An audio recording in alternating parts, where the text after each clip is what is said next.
Okay, so for math, we are going to continue understanding how to record fractions on a number line. You only have three problems to complete today: 9, 11, and 13.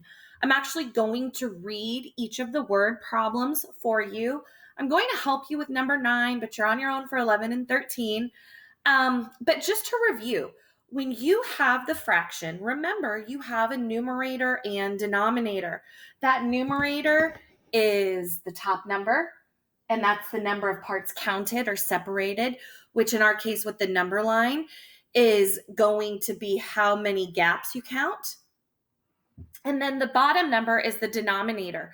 The denominator is going to dictate how many equal segments your number line is going to be divided into. So let's look at number 9, and this is on page 580. Number 9 says, Jenna says the beetle is 3/4 inch long. Is she correct? Explain your thinking. Well, if I'm looking at this ruler, I can see that the number line, there's my 1, my 0, I am going to assume is right here. Because my denominator is 4, I know that that number line needs to be divided into 4 equal segments. So let's see if we have that. I've got 1, 2, 3, 4. So far, that's correct. Now, my top number is telling me how many spaces I'm moving. Remember, we don't count the lines, we count the space.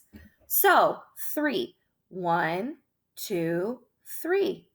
There we go. So I would say, yes, Jenna is correct. The beetle is 3/4 inches long because when I look at the ruler, it's representing my number line from 0 to 1. There are 4 spaces evenly divided, and the beetle is on the 3rd space. Pretty easy explanation. Now, I'm going to read number 11 to you.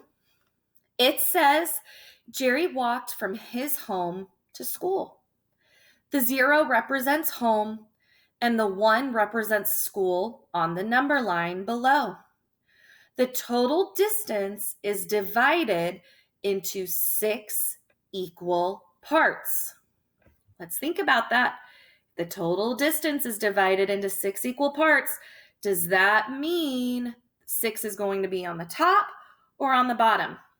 Jerry stopped at the end of 3 parts. What fraction of the total distance did he stop? I helped you out a little bit, and you're going to either circle A, B, C, or D.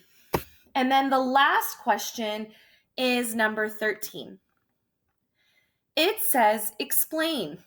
Terrence and Dana each drew a number line and marked 3/4. Did each person represent 3/4 on the number line? Explain. Now, we already know that the length of the number line is irrelevant. What's important is that our gaps are equally spaced apart and that it's following the rules. The denominator determines how many equal spaces we have, and the numerator determines how many spaces we jump. So, did each person represent 3/4 on the number line? Don't just give me yes or no. Explain how you know and why. All right, guys. If you would like to do the rest of the page, please do so, but know that all that is assigned today is 9, 11, and 13, and this is on page 5.